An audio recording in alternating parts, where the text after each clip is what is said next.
presidente, nobres colegas, mais uma vez eu participo dessa sessão importante da Assembleia Legislativa e percebo que o trabalho de Vossa Excelência é árduo, porque as questões elas acabam envolvendo interesses de deputados que querem, inclusive, melhorar o projeto, mas existe todo um regimento. Senhor presidente, dentro do assunto, coronavírus, eu tenho percebido uma preocupação muito grande, mesmo no Brasil, em se encontrar uma solução definitiva para o assunto. Eu acho que ele está equivocado. Através da minha formação, através do pouco que eu sei, eu entendo que a busca da verdade e a busca das soluções é tudo que importa para o ser humano. A própria filosofia foi criada para explicar os fatores naturais como naturais, e não como produto da vontade de um Deus, o Deus isso, o Deus aquilo, o Deus do vento, o Deus... Então, eles tinham muitos deuses. Então, todos os fenômenos naturais explicavam através dos deuses. E aí a filosofia veio para questionar, para indagar. Inclusive, o princípio básico da sabedoria é o reconhecimento da própria ignorância. Na medida em que o camarada acha que ele é acadêmico, que ele é isso, que ele é aquilo, que está acima de todos, ele cria ali uma faixa impermeável entre ele e o mundo.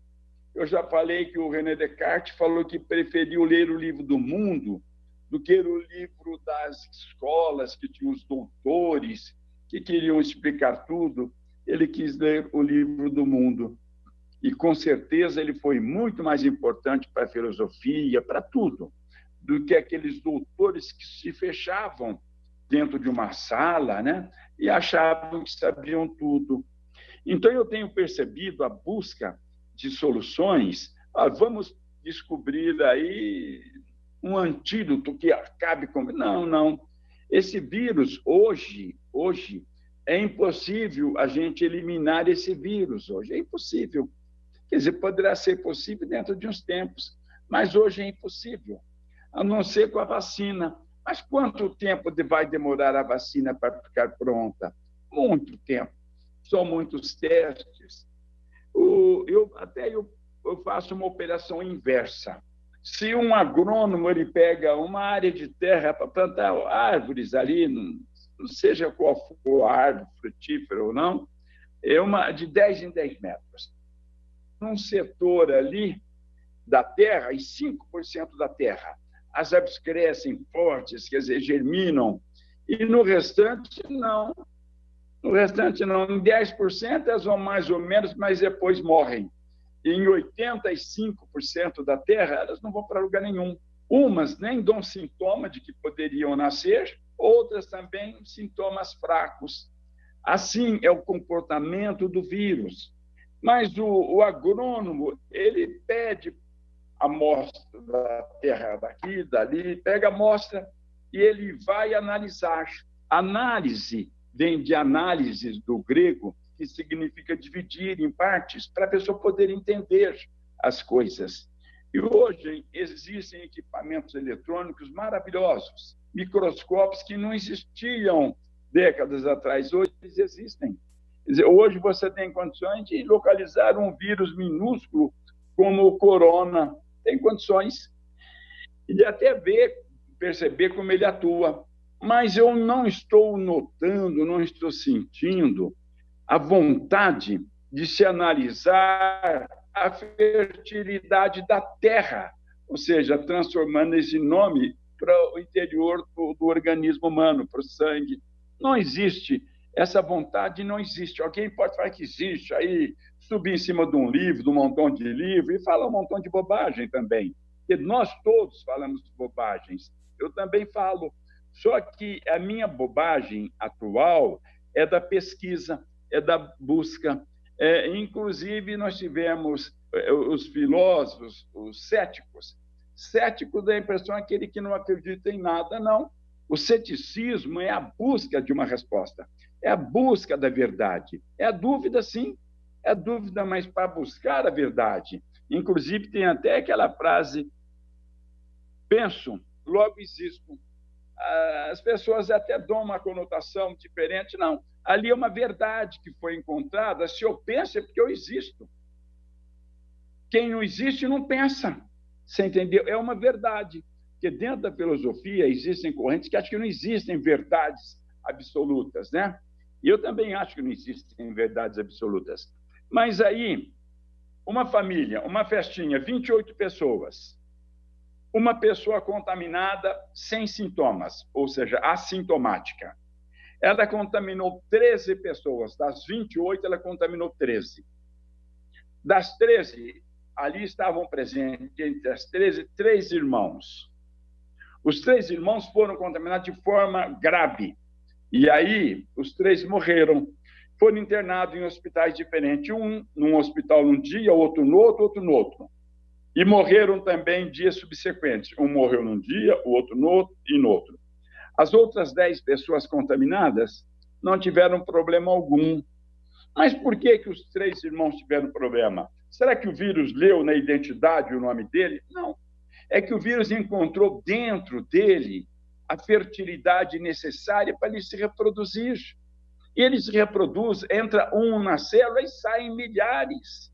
Ele se divide, ele usa o interior da célula, aquele elemento que está no interior, e aquilo tudo é fabricado em pequenos vírus que saem junto com ele.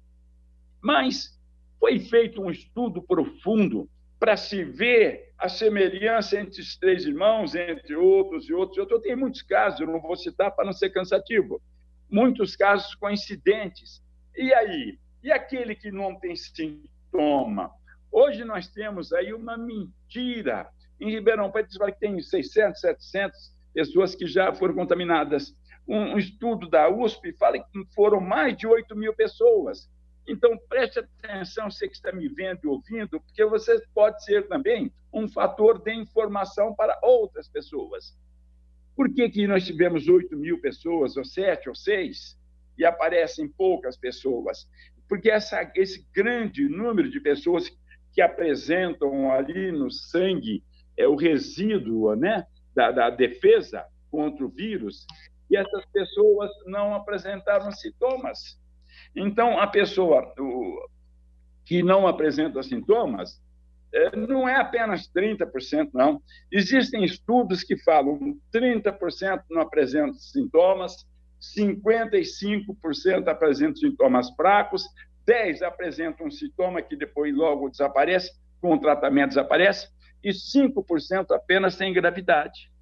Seria interessante um estudo profundo nessas pessoas que não têm sintomas. O que ela tem no corpo de diferente daquela que entra para um estado grave, crítico, que são 5% apenas. De 5%, mais ou menos metade vai ao óbito. Mas eu não ouvi até hoje pesquisadores falando nisso. Como eu não ouvi nenhum pesquisador antes, quando eu falei que o ônibus levaria morte, dor e sofrimento, aliás, o transporte coletivo, para todos os bairros. Eu não ouvi as emissoras de rádio e televisão falarem desse assunto. E eu mandei comunicado para todos os cantos, principalmente estado de São Paulo e do Rio de Janeiro. Mandei comunicado para órgãos de comunicação. Mas por que os políticos não falaram o ônibus vai levar a doença? Por que os pesquisadores, os doutores, por que eles não falaram? Falaram da doença, que isso, que o vírus entra, que o vírus... Gente, mas por que não falaram que o vírus é transportado dentro das pessoas? E esse vírus veio de avião, alguns vieram de navio, e que eles iriam para os bairros de ônibus. Mas por que não falaram isso? Por quê? Será que é ignorância dos doutores? Será que é interesse? Ou será que isso daí não dá mídia? Porque falar de ônibus também é negócio meio esquisito, né? Falar que prefeitos e governadores deste país, né, do estado de São Paulo, eu não tenho nada contra o governador, contra o prefeito, é uma realidade. E eu acompanhei, inclusive, do Amazonas.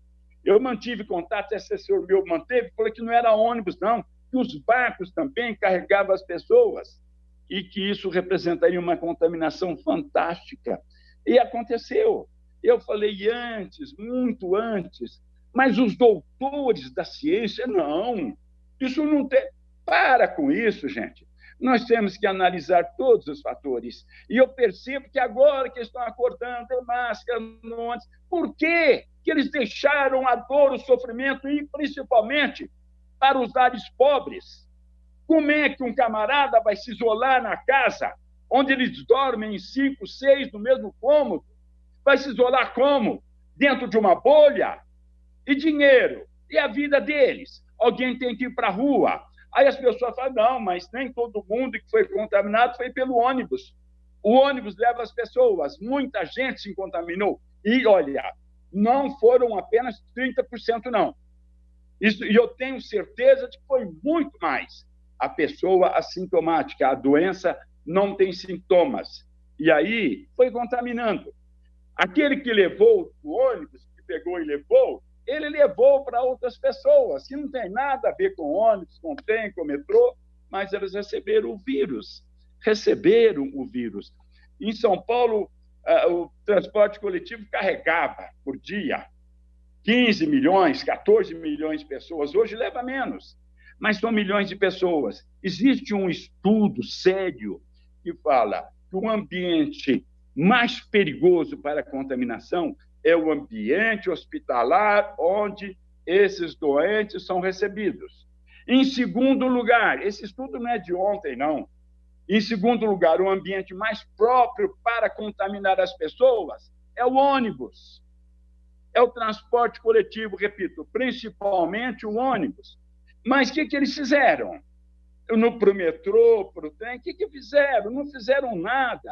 Eu alertei, aí em São Paulo, nós tínhamos sessões aí na Assembleia, hoje a sessão é virtual, eu alertava, eu fiz documento, eu mandei, eu tenho prova de que eu mandei, documento escrito, eu falei, mas que nada. Agora, faltam leitos nos hospitais, em muitas regiões, a pessoa morre esperando na fila, e outra, esse número aí, 18 mil pessoas, é mentiroso. Não que eles queiram mentir, não tem exame de todo mundo, eles não conseguiram examinar todo mundo. Então, é triste nós vermos essa realidade. Encerrando, senhor presidente, chegando no ponto final, eu digo, senhores doutores, o Sócrates falava, eu sei mais que os outros. O Sócrates falava, nasceu no ano 470 a.C., que eu sei que nada sei. Quando a pessoa se enche do entendimento de que sabe, ela não sabe nada, porque ela sabe uma coisa a menos do que os outros. E a princípio da sabedoria, o princípio básico é o reconhecimento da própria ignorância. É você partir dali, de um ponto, não sei, vou buscar, que é o skepsis, que é o pessoal fala do ceticismo, vou buscar, mas não buscaram até hoje um estudo profundo naquele que não tem sintoma e aquele que tem sintoma grave. Tem diferença.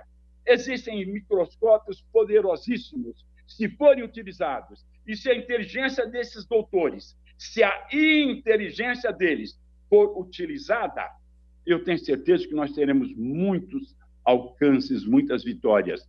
Repito, porque quem viu o começo não está vendo agora, eu não sou formado em medicina, não tenho conhecimento de medicina, mas eu estudei a vida toda psicologia, sociologia e filosofia. Eu tenho graduação em filosofia e aprendi com esse pessoal lá atrás. Tenho pós-graduação em sociologia, aprendi um pouco. Estudei muitas outras coisas também, mas eu vou só me referir a isso, porque esses senhores doutores fechados num ambiente ali, com um tubinho de ensaio, eles têm que ter humildade. Outra coisa, procurem ver o nome Vivian Thomas. Vivian Thomas, ele era do Johns Hopkins, do instituto lá da instituição John Hopkins. Sabe o que ele era? Ele era negro e ele limpava o chão. Foi ele que descobriu a cura para a doença do bebê azul, que matava muitas crianças. Ele fazia limpeza. Ele tinha conhecimento. E no dia de uma cirurgia de uma criança nesse estado, o médico falou, chama o fulano, chama o Vivian. Ah, mas não pode entrar aqui, é só doutores, só me... Chama. Ele Para foi concluir, lá deputado e falou, Rafael. isso, e salvaram a criança. É bom saber. Vacina vem de vaca. Foi descoberta de uma forma assim esquisita.